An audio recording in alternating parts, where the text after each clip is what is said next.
Corintios capítulo 12, comenzando en el versículo 1. El gloriarse es necesario, aunque no es provechoso. Pasaré entonces a las visiones y revelaciones del Señor. Conozco a un hombre en Cristo que hace 14 años, no sé si en el cuerpo, no sé si fuera del cuerpo, Dios lo sabe, el tal fue arrebatado hasta el tercer cielo. Y conozco a tal hombre, si en el cuerpo o fuera del cuerpo, no lo sé, Dios lo sabe, que fue arrebatado al paraíso y escuchó palabras inefables que al hombre no se le permite expresar. De tal hombre sí me gloriaré, pero en cuanto a mí mismo no me gloriaré sino en mis debilidades. Porque si quisiera gloriarme no sería insensato, pues diría la verdad.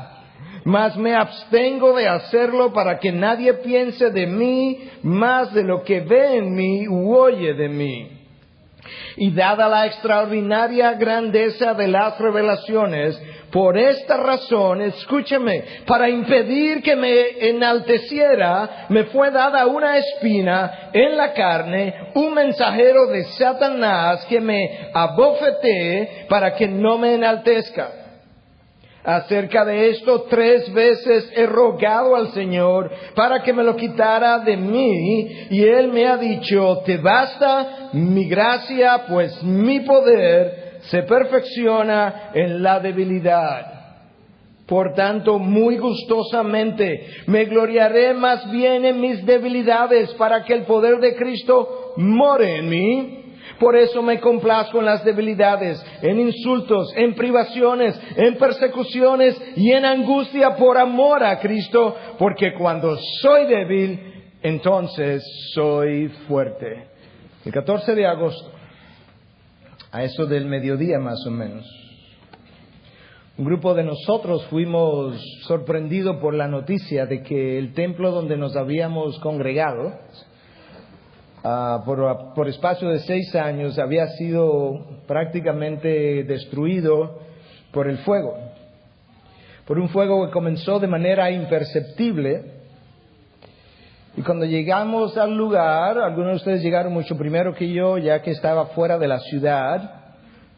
Pero aún después, horas después, algunos estaban llorosos, otros estaban tanto cuestionándose el porqué de todo esto, cuestionamiento que ha continuado.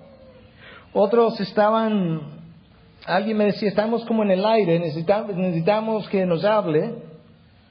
Pero en medio de todo eso, sin embargo, había una cierta tranquilidad por otro lado, hasta cierto punto paradójica, porque había un entendimiento también entre toda la comunidad de que Dios estaba en medio de esto, porque nada ocurre sin su consentimiento. Y esas palabras que ya he mencionado en otras ocasiones y que le dije al pastor Luis cuando me llamó donde estaba, le decía, bueno, Jehová dio, Jehová quitó, bendito sea el nombre del Señor. Yo creo que es algo que la iglesia poco a poco se ha ido también apoderando de ese mismo sentir.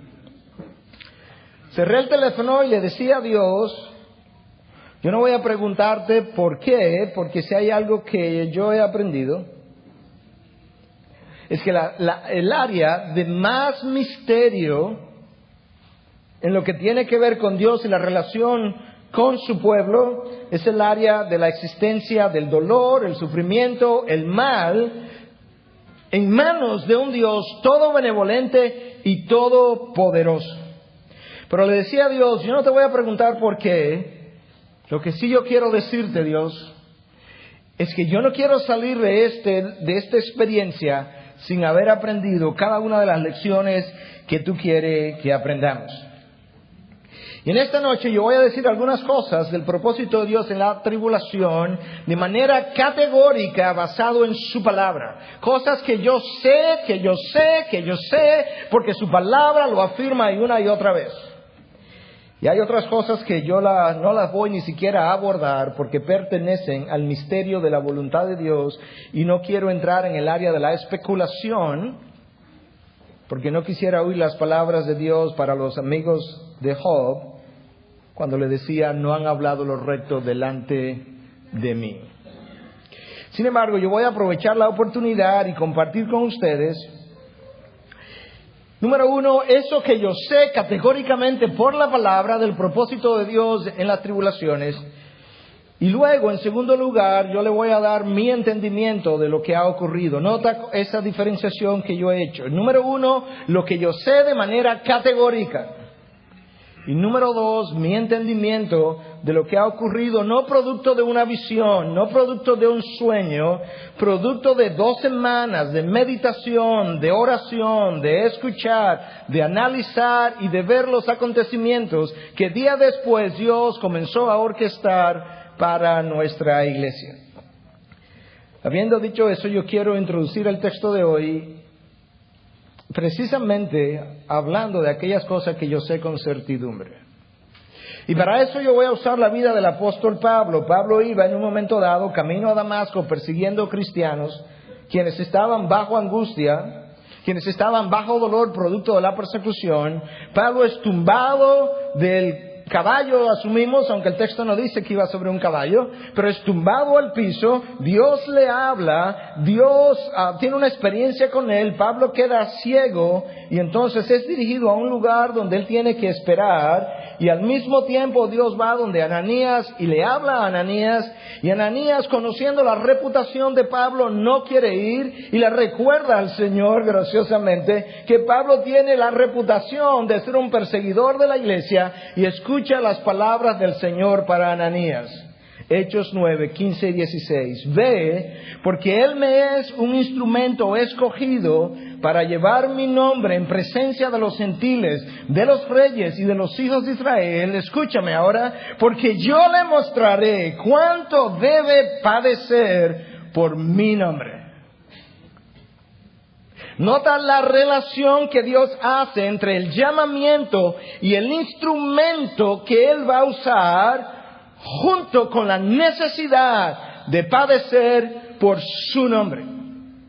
Yo quiero enfatizar esta noche una y otra vez la relación que existe, continua, directa, entre nuestro llamamiento a la salvación y nuestro llamamiento al sufrimiento.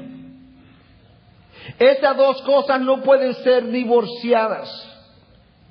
De una manera clara nosotros vemos eso en las páginas de la Biblia. De hecho, la ausencia de padecimiento en mi vida es probablemente mejor evidencia de que no estoy viviendo por su causa que de lo contrario. Y ese es el testimonio de la Biblia y de la historia de la iglesia por 2000 años. Alguien pudiera decir, bueno, pero esa es la experiencia del apóstol Pablo, pero esa no tiene que ser la experiencia de cada cristiano. Esta fuera una excelente conclusión de hermenéutica si yo no supiera más nada acerca de lo que acabo de decir. Pero cuando Pablo le escribe, el mismo apóstol de quien estoy hablando, a los filipenses, para explicarle precisamente el llamamiento que ellos han recibido, en su carta, en el capítulo 1, versículo 29, él dice, porque a vosotros se os ha concedido, por amor de Cristo, no solo creer en Él, sino también sufrir por Él.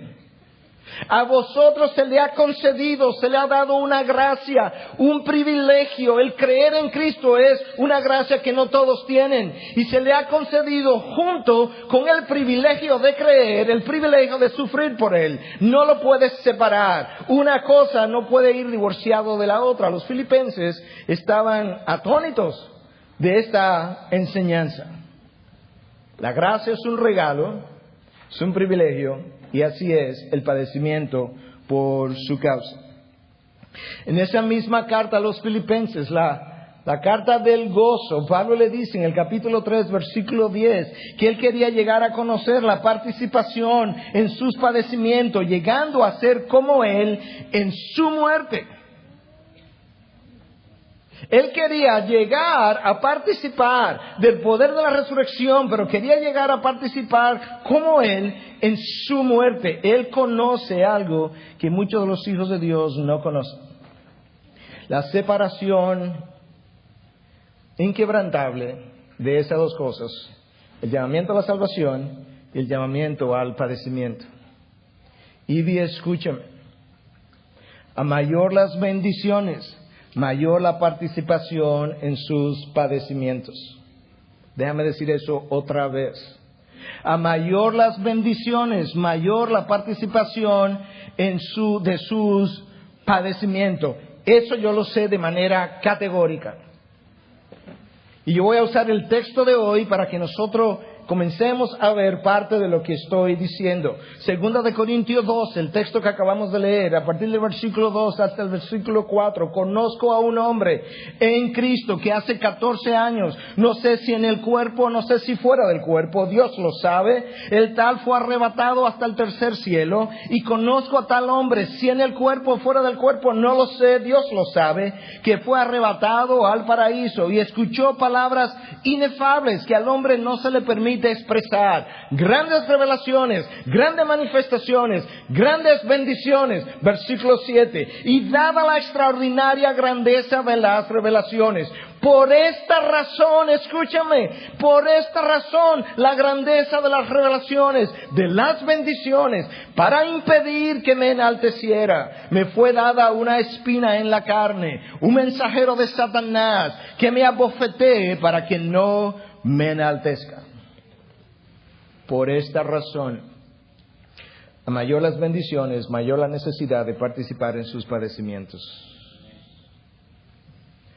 El aguijón en la carne, mucho se ha dicho lo que es, lo que no es. Yo no voy a especular de áreas que yo no conozco y que todos los académicos tienen 2000 años especulando. Nadie sabe lo que esa espina o aguijón es. Pero sí sé que en el griego esta palabra es skolops y significa no una espina, una estaca. Es algo grande, es algo doloroso, es algo poderoso, no es simplemente una espinilla de un rosal. Esto es monumental que ha sido permitido que llegue a la vida del apóstol Pablo. La razón está aquí. La naturaleza nuestra, la carne, la naturaleza caída nuestra, no tiene la capacidad de manejar sin enorgullecerse grandes bendiciones o revelaciones. Y dada la extraordinaria grandeza de las revelaciones, por esta razón, para impedir que me enalteciera, que me fue dada una espina en la carne, un mensajero de Satanás, que me abofetee para que no me enaltezca. Esta dificultad, este impedimento, esta prueba, esta aflicción, le fue dada para que no se enalteciera. Escucha que el texto no dice porque te habías enaltecido, sino para impedir que te enaltezca. Esta es una disciplina para Pablo, pero es preventiva. Y yo sé de manera también categórica por la palabra que algunas disciplinas son preventivas y otras son correctivas. Esta es preventiva para el apóstol Pablo, para que no te enaltezca, no porque te había enaltecido. Anoche yo oraba, no por lo que pasó, oraba por entendimiento de este texto, para la predicación y exposición del texto.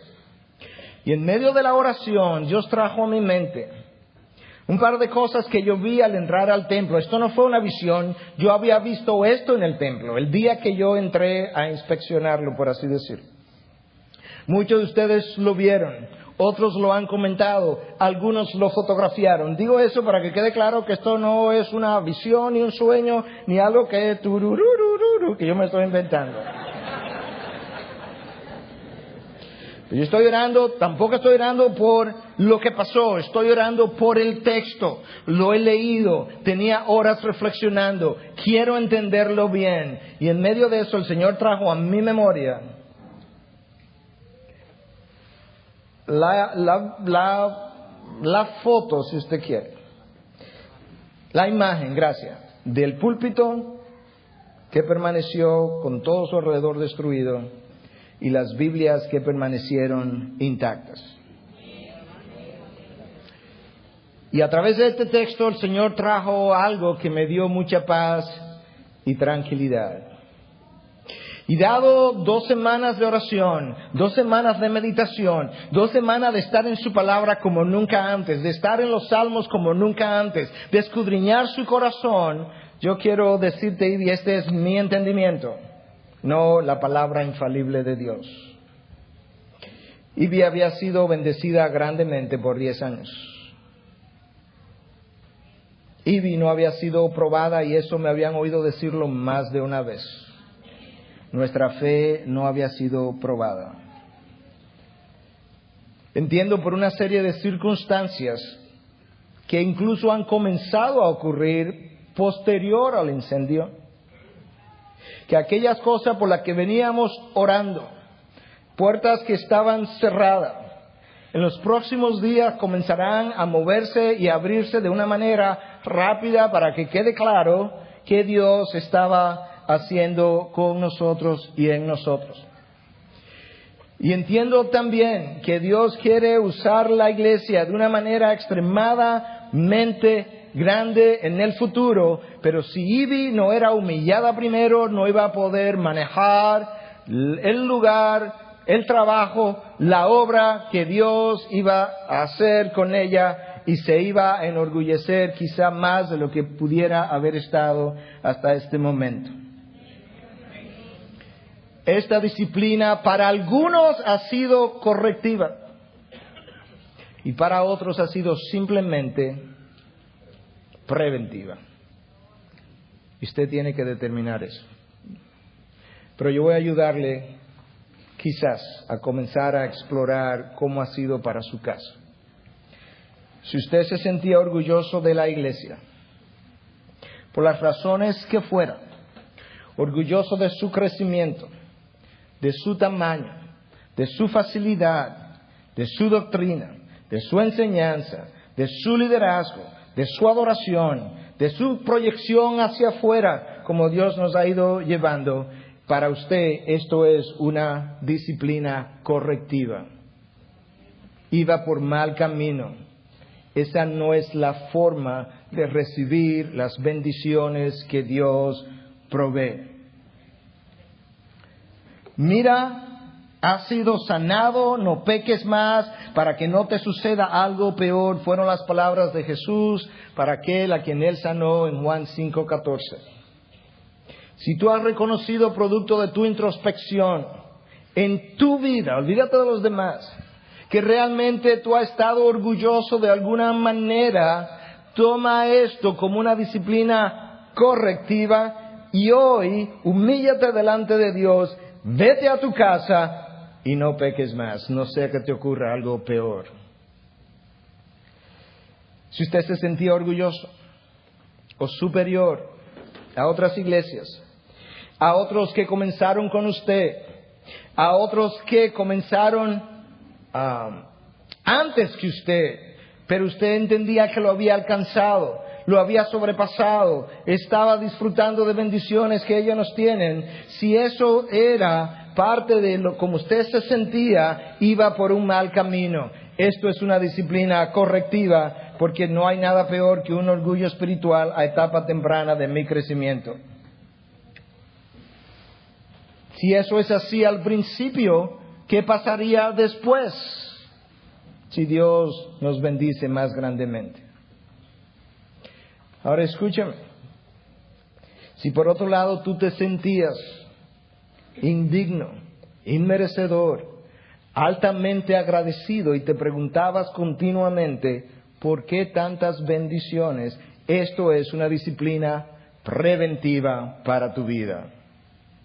Para que cuando Dios lleve a la iglesia al próximo nivel, la próxima etapa, el próximo uso, tú no te enaltezcas, como Pablo fue prevenido de que así ocurriera. Como parte de la interpretación de los hechos, yo entiendo que en los días cercanos, Dios, después de haber preparado su iglesia, comenzará a moverse de manera rápida, abrirá puertas, hará cosas que queríamos que ocurrieran, que hasta ahora no habían ocurrido.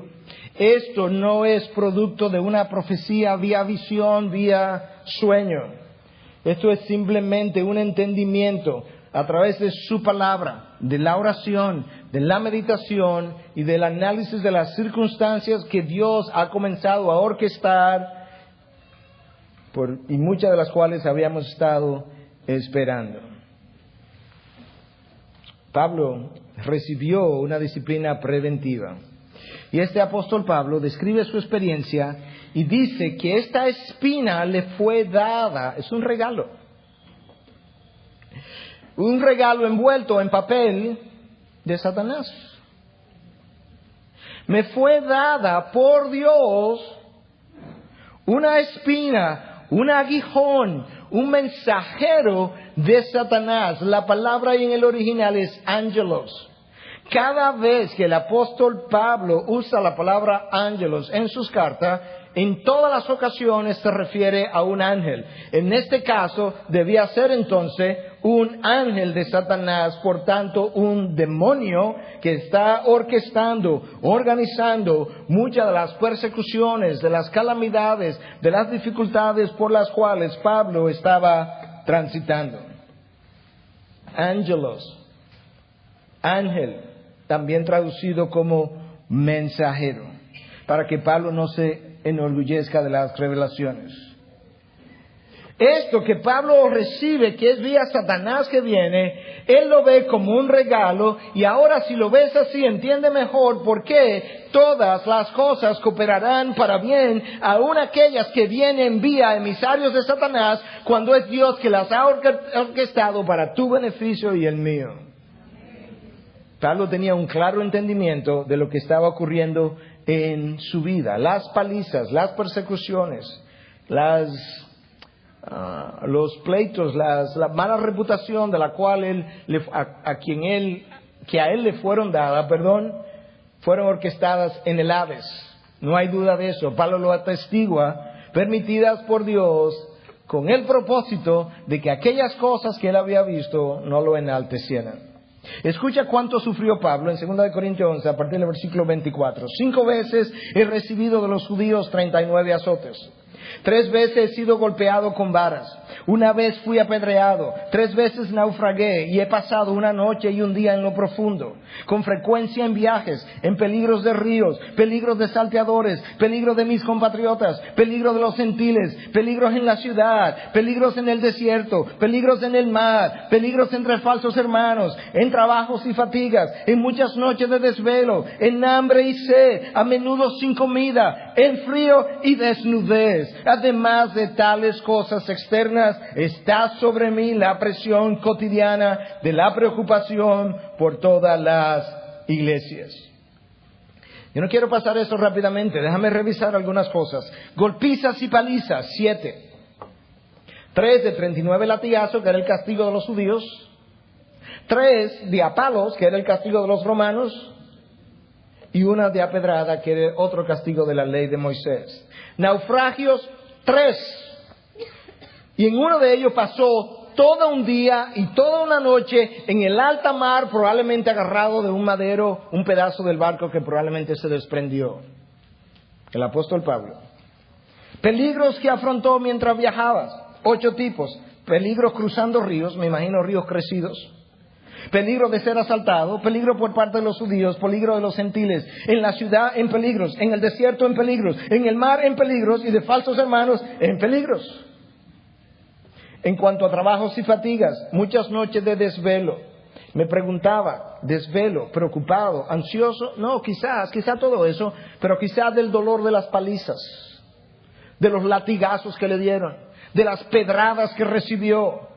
Quizá en dolor no podía dormir, en hambre y sed, a menudo sin comida. Oye, esto no era infrecuente, a menudo sin comida, en frío y desnudez. Y la razón por la que él está pasando por todo esto no es su pecado, es la predicación no adulterada de su palabra y la oposición continua a los falsos maestros, a los falsos apóstoles que querían corromper la verdad de Jesucristo. Y el Señor traía todo eso. Y traía la imagen del púlpito. Y traía sus Biblias no tocadas. Y me hablaba a través de este pasaje. La tradición nos dice cómo murieron los apóstoles y otros líderes. Mateo fue muerto a espada en un pueblo lejano de Etiopía. Marcos murió en Alejandría después de ser arrastrado brutalmente por las calles de la ciudad. Lucas fue ahorcado en un árbol de olivo en Grecia. Juan fue exiliado a Patmos, pero hubo un intento primero de freírlo en aceite caliente. Pedro fue crucificado con la cabeza para abajo. Jacobo el mayor fue decapitado en Jerusalén. Jacobo el menor fue tirado desde el templo y después golpeado hasta la muerte con un palo. Bartolomé fue frito en un sartén estando vivo. Andrés fue atado a una cruz desde donde predicó a sus perseguidores. Tomás fue traspasado con una lanza en la India y Judas, no Iscariote, fue muerto a flechazos. Matías fue apedreado y luego decapitado. Bernabé fue apedreado en Salónica y Pablo fue decapitado por Nerón. ¿Y qué dice? Que nosotros debemos tener una suerte diferente. Con razón el salmista dice en Salmo 34:19, muchas son las aflicciones del justo. Muchas son las aflicciones del justo.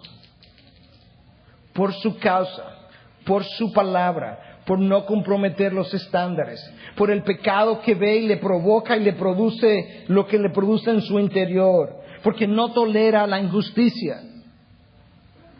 Quiero que sepa, Ivy, Dios nos ha dado un llamado a predicar la palabra en medio de una generación perversa y torcida, como dice el apóstol Pablo a los filipenses.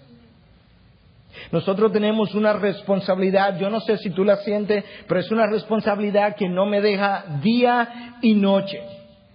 Tenemos una responsabilidad en medio de una generación cargada de falsos maestros, de falsos profetas, de levantarnos a exaltar su palabra, a proteger su palabra, a predicar su palabra. Y quiero que sepan, Ivy, que cuando oyen por ahí como ya oí, qué bueno que le pasó lo que le pasó por estar denunciando a los falsos profetas, lo que ellos entienden como falsos profetas. No me voy a cansar. Si tengo que dar mi vida, daré mi vida por causa del Evangelio, pero vamos a continuar defendiendo el Evangelio, así se quemen todas las iglesias que ocupemos. Su palabra vale eso y más. Esta gente que fue delante de nosotros, no le quemaron los templos, le quemaron sus vidas. Lo quemaron en la fogata. Y si eso es lo que nos va a ocurrir, producto de defender su palabra, a la fogata iremos. Y lo iremos gustosamente. Mi Señor, mi amo, mi Redentor, mi Dios fue a la cruz. Y si tengo que ir a la cruz por Él, iré gustosamente a la cruz por Él. Ese es nuestro llamado. Ahora escúcheme. La persona que afligió a Job es la persona que afligió a Pablo. Satanás. Un emisario. Un ángel. Un demonio, lo que tú quieras, pero Satanás. Dios no persigue a sus hijos. Dios no martiriza a sus hijos. Dios no tortura a sus hijos. Pero Satanás sí. Sí, pastor, pero Él lo permite. Claro que Él lo permite. Todo trabaja como parte de su orquestación y de sus propósitos. Y es por eso que ante eso nosotros tenemos que decir, oh, profundidad de las riquezas y de la sabiduría y del conocimiento de Dios. Cuán insondables son sus juicios e inescrutables sus caminos. Pues ¿quién ha conocido la mente del Señor? ¿O quién llegó a ser su consejero? ¿O quién le ha dado a Él primero para que se le tenga que recompensar? Porque de Él, por Él y para Él son todas las cosas. A Él sea la gloria para siempre. Amén. Oh, profundidad de la sabiduría y del conocimiento de Dios. El juicio de los hijos de Dios cayó sobre los hombros de su Hijo. Y en lo adelante sus hijos deben esperar disciplinas preventivas o correctivas o ambas. Oye la garantía que tenemos. Las cosas malas cooperarán para bien.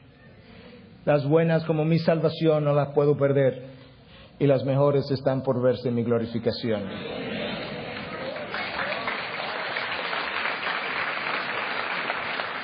Eso yo lo sé categóricamente por la palabra de Dios. Pero escucha también, Job no tenía idea de lo que estaba pasando allá arriba entre Dios y Satanás. Y nosotros tampoco. Ahora, Job sí sabía que Dios estaba en medio de esto. Pablo sabía más que Job, sabía que Dios estaba en medio de esto, pero sabía también que esto venía de Satanás, que esto era un mensajero de Satanás. Ahora escucha lo que Pablo, sabiendo lo que Job no sabía, escucha lo que Pablo no hace. Pablo no va ahora donde Satanás y le dice, este es un mensajero tuyo, te reprendo, Satanás. Si tú piensas que me va a desanimar, si tú piensas que me va a parar, te equivocaste, Satanás, como hoy la iglesia acostumbra a hacer. Pablo fue donde la misma persona que Job fue, donde Dios. Yo no tengo nada que hablar con Satanás. Él no tiene parte, ni suerte, ni derecho en mi vida para yo hablar con pasajeros. El capitán de mi avión es mi redentor. Con él yo hablo. Con él yo solicito audiencia. Con él yo permanezco. Él me dirige. Satanás no tiene nada que decirme, ni no tengo nada que lidiar con él, ni que negociar con él. Él fue derrotado en la cruz por Jesucristo. Job solicitó una audiencia con Dios. Y por mucho tiempo Dios no se la dio. Y cuando se la dio no fue una audiencia. Porque Dios lo que hizo fue preguntarle a Job acerca de su creación. En esencia, para decirle, Job, si tú no entiendes ni siquiera la creación física y el mundo físico, mucho menos va a entender el mundo espiritual. Déjame eso a mí, tranquilo, Job. Como dicen por ahí, tranquilo, quieto, como dicen por ahí. Al final, Dios reprendió, los amigos de Job no hablaron correctamente de él. Reprendió a Job también, porque había comenzado a escudriñar un área que él no entiende, ni nosotros tampoco.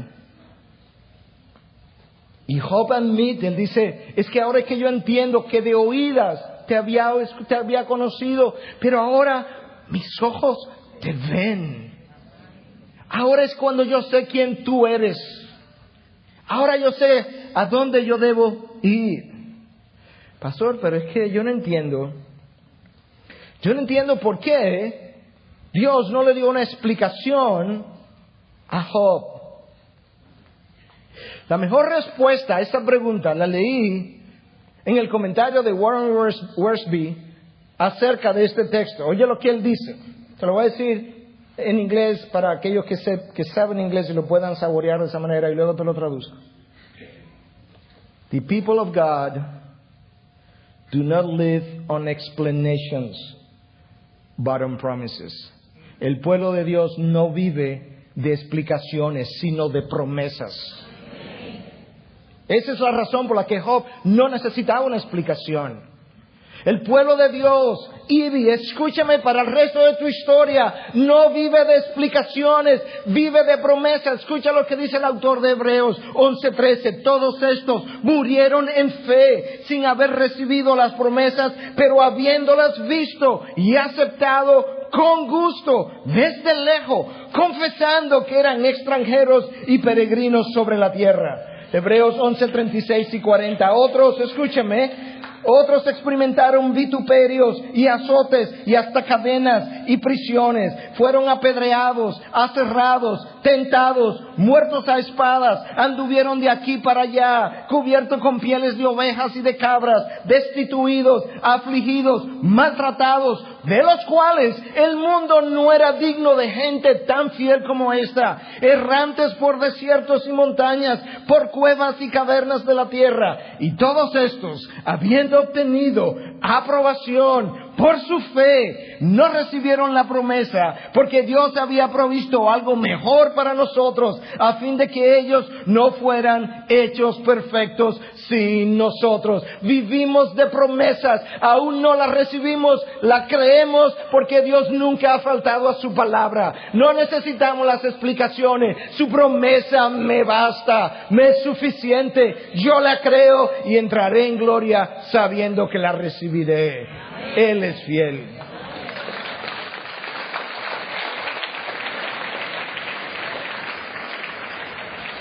Pablo conoce que sus sufrimientos estaban siendo causados por un mensajero de Satanás. Como le dije, él no habló con Satanás. Donde manda capitán no manda soldado. No tenía nada que hablar con él. Pablo sabía que él tenía una audiencia con Dios. Necesitaba una audiencia con Dios. Y él fue 3 veces donde Dios. Dios le dio la audiencia 3 veces. Y le pidió a Dios que le removiera este ángel mensajero de Satanás, a quien Pablo no está reprendiendo. Y él sabe lo que es. Pero él sabe que Dios es que tiene que decidir lo que va a pasar. Acerca de esto, dice Pablo en el versículo 8. 3 veces he rogado al Señor para que lo quitara de mí. Y Él me ha dicho, te basta mi gracia, pues mi poder se perfecciona en la debilidad. Por tanto, muy gustosamente me gloriaré, más bien en mis debilidades, para que el poder de Cristo more en mí. ¿Escuchaste la respuesta de parte de Dios? Bástate mi gracia. La respuesta de Dios no fue eliminación, fue transformación de la experiencia. La prueba fue mantenida, la gracia añadida. Y la experiencia fue entonces transformada de tal manera que ahora él se sentía suficiente en medio de la prueba. Si Dios remueve la prueba de la vida de Pablo, se iba a enorgullecer, dada la grandeza de las revelaciones. Quizás algunos de ustedes, a nivel personal, podemos llegar en un momento a la iglesia, pero a nivel personal han estado bajo prueba y quizás la razón por la que Dios no la ha quitado ni piensa hacerlo por un tiempo, es porque si te la remueve ahora te hace más daño que si te deja la prueba. Yo no sé cuántos de ustedes han ido al mar, a los arrecifes, y cuántos de ustedes han hecho la observación que donde las olas golpean más duramente, las superficies lucen más pulidas que en las rocas donde las olas pocas veces golpean. Así somos nosotros en nuestra vida de santificación. Mientras más esa área ha sido golpeada por las olas de Dios, más santificado yo luzco en esas áreas. Y las áreas donde yo no he sido golpeado, más puntuosas y cortantes y afiladas permanecen. Por eso Dios tiene que dejarnos las olas, tiene que dejarnos estos mensajeros que nos abofeten de tal manera que tú y yo no nos enaltezcamos de las bendiciones que Él provee.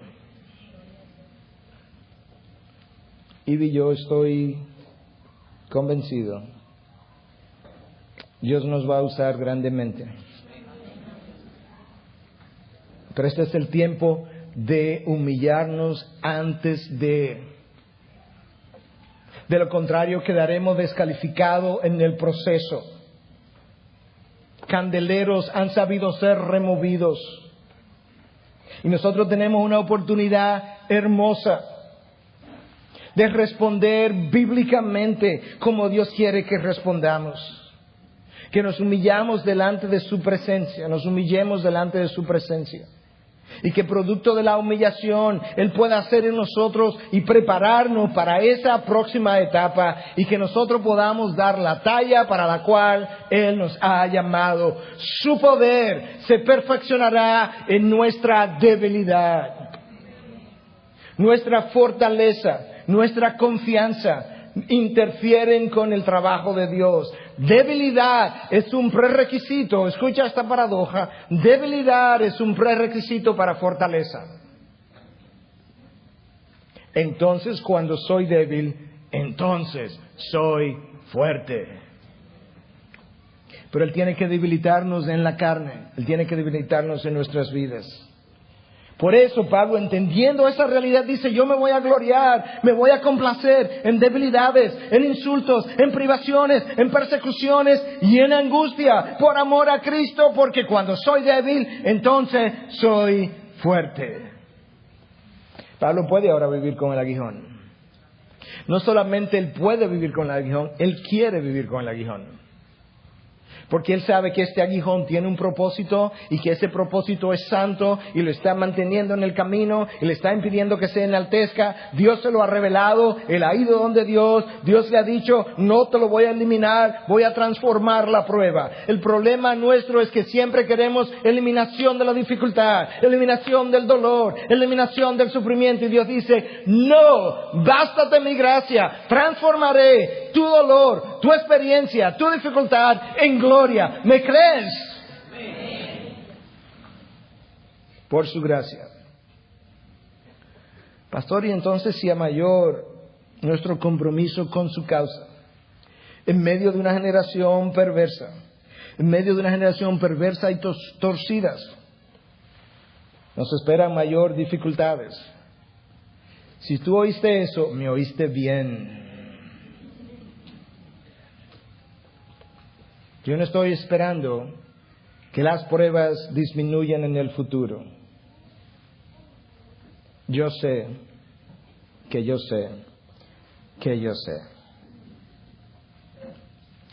a nivel personal, para comenzar por ahí, las pruebas, las presiones han ido en aumento en el último año y continuarán en aumento. De todo tipo. Cosas que quizá algunos ni conocen, o muchos, o todos ni conocen. A nivel de iglesia, si Dios ha de usarnos, y el tiempo lo probará o lo negará, si Dios ha de usarnos, como yo entiendo que lo ha de hacer, yo no espero que las pruebas disminuyan. Apretémonos la correa, levantemos los ruedos de los pantalones, pongámonos los tenis y aprestémonos para correr. Pero ¿y cómo vamos a hacer eso, pastor? Como Pablo lo hizo, 2 Corintios 6, del 6 al 10, en pureza, en conocimiento, en paciencia, en bondad, en el Espíritu Santo, en amor sincero, en la palabra de verdad, en el poder de Dios, por armas de justicias para la derecha y para la izquierda, en honra y deshonra, en mala fama y en buena fama, como impostores pero veraces, como desconocidos pero bien conocidos, como moribundos y aquí vivimos, como castigados pero no condenados a muerte, como entristecidos mas siempre gozosos, como pobres pero enriqueciendo a muchos, como no teniendo nada aunque poseyéndolo todo, como entristecidos mas siempre gozosos, como pobres pero enriqueciendo a muchos, como no teniendo nada aunque poseyéndolo todo. Aleluya, gloria a Dios, bendito sea tu santo nombre, Dios. Gracias, Dios, por tu misericordia, por tu gracia, por tu poder, por tu bendición y por tu mano humilladora sobre nosotros. No la remueva, Dios. No la remueva. Y ayúdanos a entender cuándo estamos siendo disciplinados preventivamente y cuándo estamos siendo disciplinados de forma correctiva. Ahora escúchame, Ivy. Esto es importante para terminar. Esta es mi convicción, lo que te he comunicado hoy. Pero no podemos abordar ese proceso enorgullecido de que ahora es que vamos a tener bendiciones. Ahora es que el mundo va a ver. Ahora es que vamos a hacer. Por Dios. No. Esta es la hora de la humillación. Esta es la hora de la rendición. Esta es la hora de la sumisión. Si tú quieres ver tu iglesia y tu nación sanada, esta es la hora de nosotros venir delante de Dios y decirle: Dios, yo quiero humillarme delante de ti. Hoy me arrepiento. Y después que hagas eso, poder decir: Dios, sana nuestra iglesia. Sana nuestra tierra, Dios.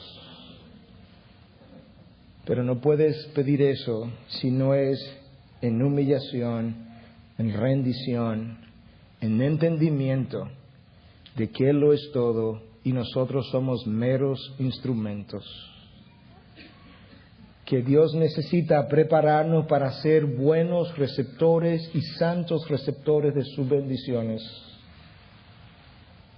Que si Dios nos lleva a ser una iglesia más grande, mejor provista, con un impacto más grande, que nunca se oiga entre nosotros, que nunca se piense entre nosotros, que somos mejores, que somos superiores, que tenemos lo que otros no tienen, que tenemos mejor doctrina, que tenemos mejor liderazgo, que tenemos mejor organización, que tenemos mejores músicos, mejores cantantes, mejores instrumentos, que tenemos, que se oiga delante de Dios todo el tiempo. Dios, ¿por qué? ¿Por qué me bendices tanto? No lo entiendo, no soy digno, no soy merecedor, pero gracias de tus bondades, gracias de tus misericordias.